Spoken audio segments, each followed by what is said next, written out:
Expensive houses with high interest rates. How can you buy a house this year? That's what we're going to discover today.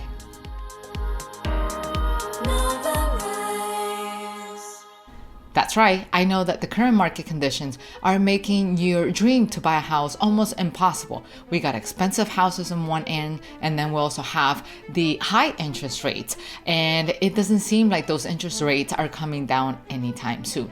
However, there are a couple of things that you can still implement to get your hands on that dream house, whether it is for you to live in or to add to your real estate investment portfolio. And in today's episode, we're going to learn about what is going on in the market. What does the Fed have in mind in terms of interest rates and the current market conditions with inflations, and how does that impact the seller's mindset? Because if we can understand what the sellers are looking for, besides from just making money by selling their house, you should be able to come up with solutions to create a win-win situation, so that way the seller's happy with whatever they're selling and you get your hands on that house that you are so looking to buy. So let's get started. So here we are with an article of the Wall Street Journal. Before we proceed to how you can actually buy a house this year, let's first try to understand how the market is doing and how everyone is preparing for the VIP volume that is about to come in this coming spring. So you can understand what your competition has in mind, what the market has in mind for you, and that way you can better prepare to get ready for your options when it comes to house hunting in this coming spring. So the title of this article, The Housing Market Momentum Stalls as Critical Spring Season Approaches. And then as we go down, here's a point that I wanted to highlight first, right? Rising mortgage rates are cooling the U.S. housing market, sapping recent buyer interest heading into the crucial spring selling season. Why is it that they emphasize their attention so much on the spring? Well, the spring, it's a really, really nice season to go house hunting. First, the weather, it's getting nicer. And two, parents are getting ready to house hunt, so they close just in time, allowing them to easily transition from the old house to the new house with their children. And during the summer, that will give them time to get settled just in time for the new school year. That's why the spring is so sought after when it comes to house hunting. Is one of the busiest time of the year for families to go house hunting, just because of that. And as we continue with the article, we see that economists, home builders, and real estate agents saw evidence of a thaw in early 2023 when rates declined from over 7% in November to 6.09% in early February. So that drop in rate, even though it might seem small, that was enough to lure back some buyers who had just adjusted to higher borrowing costs. And in addition to that, home builders and sellers entice buyers with concessions such as temporary rate buy downs. If you happen to buy a house recently, you will remember having that experience. And when you go to a lender and they offer you a certain rate, but then if you pay a couple of thousands, you can actually bring down the rate over the long term, which could offer you some savings and help with affordability because you are reducing your monthly bill over the long term.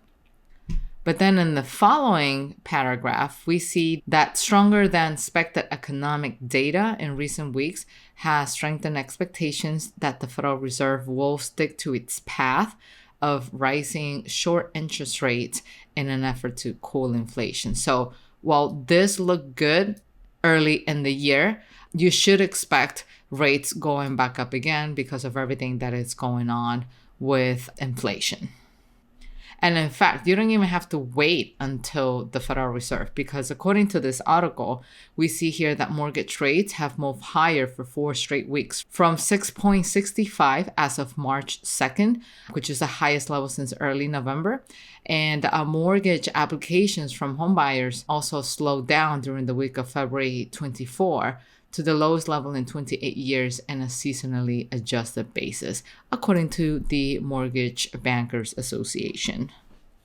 And like I have mentioned in prior episodes, and I will mention that again in here, higher borrowing costs are squeezing affordability, and a mortgage rate increase from 6.4% to 7.4% could have the same effect on affordability as an increase of 10% in home prices. And that's very steep if you come to think about it.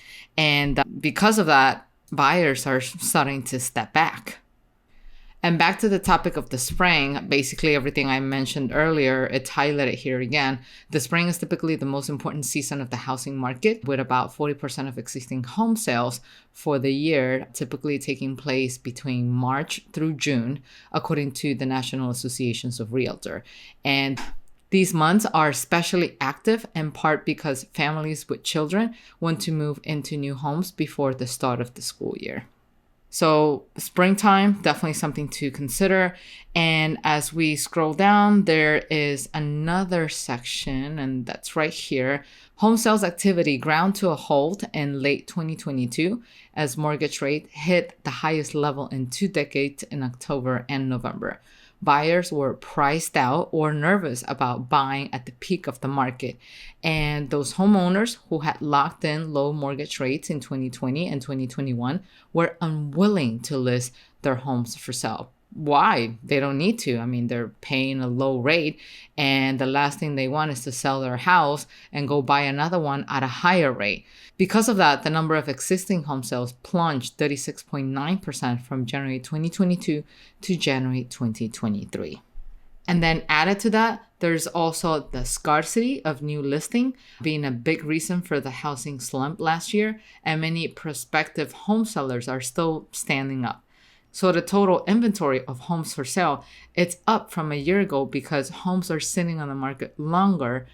But new listings in the 4 weeks ended February 26, they actually fell 20.3% from a year earlier, according to Redfin. So yeah, you see more inventory of all homes because they're staying in the market longer. However, you're not seeing new inventory hitting the market because homeowners don't want to put up their house for sale anymore. Because of that, the lower than normal inventory is continuing to spark bidding wars for desirable homes, real estate agents say. However, things are a little bit different because buyers are less willing to offer big premiums above the listing price or other concessions like they would have during the, crazy time market in 2021 and 2022. So, bottom line, while high interest rates are likely to frighten off some potential sellers who locked in low rates, real estate agents are still expecting inventory to rise in the spring. They expect to see movement because every situation is different, right? We have some homeowners who have to move because of a changing life circumstances, such as a job relocation or divorces. So because of that, you could be seeing more shoppers in the market, and you could also be seeing more people putting their houses up for sale because of the changes in their life circumstances. And even with prices falling in some markets, many people can still sell their homes for well above what they initially paid and put the profits towards a new purchase. So that's how the market is looking for you right now. Now, the question is, what can you do to secure that dream house that you've been looking for? And for that, we have this next article right here who shares some very useful tips that you could be implementing in order to make your house hunt less painful, so to speak. So we're going to scroll all the way down to the tips. The first one is to consider reasonable concession. Given the market has softened, buyers should find out what the seller's pain points are and see how they can address them, right? And usually price is at the top of most sellers' list, but there are other ways to make an offer attractive. And let's say, for example, if a seller has an open permit on a home renovation, the buyer might offer to finish the job. But every market is different. And in order for you to make sure what those concessions are, you could check with your local agent to understand what type of concessions are appropriate in your market. One thing to keep in mind is that one of the most common concessions is money for home repairs, such as replacing an old roof or a furnace. And for those buyers who don't have a lot of cash for a down payment, you could negotiate a credit on the closing costs of the transaction. Now, the next tip is to line up on your financing. Cash offers and strong financing continue to often win out over higher offer prices, and buyers should aim for a down payment of 20%. There's also something you can work out with the lenders, because some lenders offer programs that enable a buyer to become fully approved before an offer is being made. And this can be very attractive to a seller over a simple pre-approval letter that hasn't gone through the lender's underwriting process just yet. Next tip is to dig up old listings. If you, as a buyer, can't find what you want on the market, you should ask your agent to inquire with owners who took their property off the market this fall. Zillow, for example, shows when a home might have been previously listed. You can also consider homes that have sat on the market for more than 2 months and offer the seller a discount. The next tip is to look at privately held properties. Some home buying companies, such as iBuyers, they buy and flip homes with the help of algorithm, and they typically have hundreds of homes in inventory and might be willing to negotiate with you to get those properties off their book.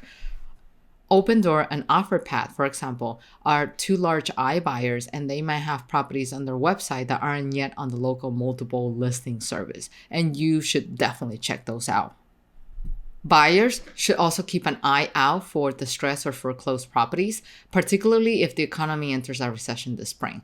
Why is that? Because some owners will rather sell their home at a profit to avoid losing everything to a foreclosure auction.